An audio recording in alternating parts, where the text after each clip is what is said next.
Iraqis perform, is to see the Iraqis step up and take responsibility. And so the answer to your question is, when our generals on the ground and Ambassador Negroponte tells me that Iraq is ready to defend herself from these terrorists, that elections will have been held by then, that there's stability, and that they're on their way to, you know, a nation that's free. That's when. And I hope it's as soon as possible. But I know putting artificial deadlines won't work. My opponent at one time said, well, get me elected, I'll have them out of there in 6 months. You can't do that and expect to win the war on terror. My message to our troops is thank you for what you're doing. We're standing with you strong. We'll give you all the equipment you need. And we'll get you home as soon as the mission's done, because this is a vital mission. A free Iraq will be an ally in the war on terror, and that's essential. A free Iraq will set a powerful example in the part of the world that is desperate for freedom. A free Iraq will help secure Israel. A free Iraq will enforce the hopes and aspirations of the reformers in places like Iran.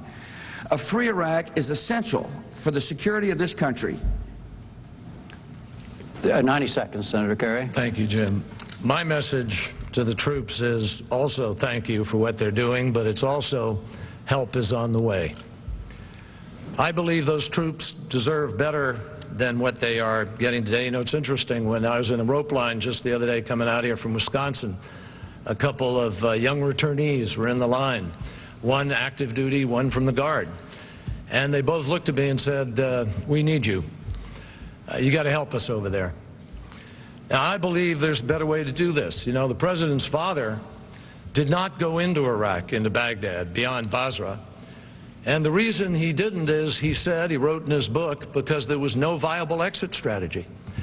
And he said our troops would be occupiers in a bitterly hostile land. That's exactly where we find ourselves today. There's a sense of American occupation. The only building that was guarded when the troops went into Baghdad was the oil ministry. We didn't guard the nuclear facilities. We didn't guard the Foreign Office, where you might have found information about weapons of mass destruction. We didn't guard the borders. Almost every step of the way, our troops have been left on these extraordinarily difficult missions. I know what it's like to go out on one of those missions where you don't know what's around the corner. And I believe our troops need other allies helping. I'm going to hold that summit. I will bring fresh credibility, a new start, and we will get the job done right. Yeah.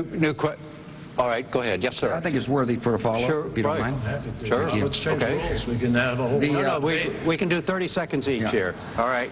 My opponent says help is on the way, but what kind of message does it say to our troops in harm's way? Wrong war, wrong place, wrong time. That's not a message a commander-in-chief gives, or this is a great diversion. As well, help is on the way, but it's certainly hard to tell it when he voted against the $87 billion supplemental to provide equipment for our troops, and then said he actually did vote for it before he voted against it. It's not what commander-in-chief does when you're trying to lead troops. Senator Kerry, 30 seconds. Well, you know, when I talked about the $87 billion, I made a mistake in how I talk about the war. But the president made a mistake in invading Iraq, which is worse. I believe that when you know something's going wrong, you make it right. That's what I learned in Vietnam. When I came back from that war, I saw that it was wrong. Some people don't like the fact that I stood up to say no, but I did. And that's what I did with that vote, and I'm going to lead those troops to victory. All right, new question, 2 minutes. Senator Kerry, speaking of Vietnam, you spoke to Congress in 1971 after you came back from Vietnam, and you said, quote, how do you ask a man to be the last man to die for a mistake? Are Americans now dying in Iraq for a mistake? No, and they don't have to, providing we have the leadership that I'm offering. I believe that we have to win this. The President and I have always agreed on that.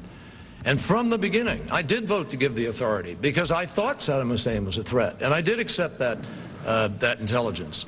But I also laid out a very strict series of things we needed to do in order to proceed from a position of strength. And the President, in fact, promised them. He went to Cincinnati and he gave a speech in which he said, we will plan carefully. We will proceed cautiously. We will not make war inevitable. We will go with our allies. He didn't do any of those things. They didn't do the planning. They left the planning of the State Department and the State Department desks. They avoided even the advice of their own general, General Shinseki, the Army Chief of Staff, said, you're going to need several 100,000 troops. Instead of listening to him, they retired him. The terrorism czar, who has worked for every president since Ronald Reagan, said, invading Iraq in response to 9/11 would be like Franklin Roosevelt invading Mexico in response to Pearl Harbor. That's what we have here. And what we need now is a president who understands how to bring these other countries together to recognize their stakes in this. They do have stakes in it. They've always had stakes in it. The Arab countries have a stake in not having a civil war. The European countries have a stake in not having total disorder on their doorstep. But this president hasn't even held the kind of statesman-like summits that pull people together and get them to invest in those stakes. In fact, he's done the opposite. He pushed them away. When the Secretary General Kofi Annan offered the United Nations, he said, no, we'll go do this alone. To save for Halliburton the spoils of the war, they actually issued a memorandum from the Defense Department saying, if you weren't with us in the war, don't bother applying for any construction. That's not a way to invite people. 90 seconds. That's totally absurd. Of course the UN was invited in. And we support the UN efforts there. They pulled out after Sergio de Mello got killed, but they're now back in helping with elections. My opponent says we didn't have any allies in this war. What's he say to Tony Blair? What's he say to Alexander Kwasniewski of Poland? I mean, you can't expect to build an alliance when you denigrate the contributions of those who are serving side by side with American troops in Iraq. Plus, he says the cornerstone of his plan to succeed in Iraq is to call upon nations to serve. So what's the message going to be? Please join us in Iraq for a grand diversion? Join us for a war that is the wrong war at the wrong place at the wrong time? I know how these people think. I deal with them all the time. I sit down with the world leaders frequently and talk to them on the phone frequently. They're not going to follow somebody who says this is the wrong war at the wrong place at the wrong time. They're not going to follow somebody whose core convictions keep changing because of politics in America. And finally, he says we ought to have a summit where there are summits being held. Japan is going to have a summit for the donors, $14 billion pledge, and Prime Minister Koizumi is going to call countries to account to get them to contribute. And there's going to be an Arab summit of the neighborhood countries. And Colin Powell helped set up that summit. 30 seconds, Senator. The United Nations, Kofi Annan, offered help after Baghdad fell. And we never picked them up on that and did what was necessary to transfer authority and to transfer reconstruction. It was always American run. Secondly, when we went in, there were 3 countries, Great Britain, Australia, and the United States. That's not a grand coalition. We can do better. 30 seconds. Well, actually, you forgot Poland. And now there's 30 nations involved, standing side by side with our American troops. And I honor their sacrifices, and I don't appreciate it when a candidate for president denigrates the contributions of these brave soldiers. You cannot lead the world if you do not honor the contributions of those who are with us. He called them the coerced and the bribed. That's not how you bring people together. Our coalition is strong. It'll remain strong for so long as I'm the president. New question, Mr. President. 2 minutes. You have said there was a, quote, miscalculation of what the conditions would be in post-war Iraq. What was the miscalculation and how did it happen? No, what I said was that because we achieved such a rapid victory, more of the Saddam loyalists were around. In other words, we thought we'd whip more of them going in. But because Tommy Franks did such a great job in planning the operations, we moved rapidly. And a lot of the Baathists and Saddam loyalists laid down their arms and disappeared. I thought they would stay and fight. But they didn't, and now we're fighting them now. And it's hard work. I understand how hard it is. I get the casualty reports every day. I see on the TV screens how hard it is. But it's necessary work. And I'm optimistic. See, I think you can be realistic and optimistic at the same time. I'm optimistic we'll achieve. I know we won't achieve if we send mixed signals. I know we're not going to achieve our objective if we send mixed signals to our troops, our friends, the Iraqi citizens. We've got a plan in place. The plan says there'll be elections in January, and there will be. The plan says we'll train Iraqi soldiers so they can do the hard work, and we are. And it's not only just America, but NATO is now helping. Jordan's helping train police. UAE is helping train police. We've allocated $7 billion over the next months for reconstruction efforts, and we're making progress there. And our alliance is strong. Now, they just told you there's going to be a summit of the Arab nations. Japan will be hosting a summit. We're making progress. It is hard work. It is hard work to go from a tyranny to a democracy.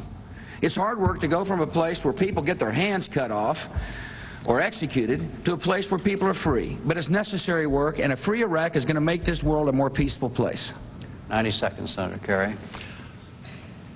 What I think troubles a lot of people in our country is that the president has just sort of described one kind of mistake. But what he has said is that even knowing there were no weapons of mass destruction, even knowing there was no imminent threat, even knowing there was no connection of al-Qaeda, he would still have done everything the same way. Those are his words. Now, I would not. So what I'm trying to do is just talk the truth to the American people and to the world. The truth is what good policy is based on. It's what leadership is based on.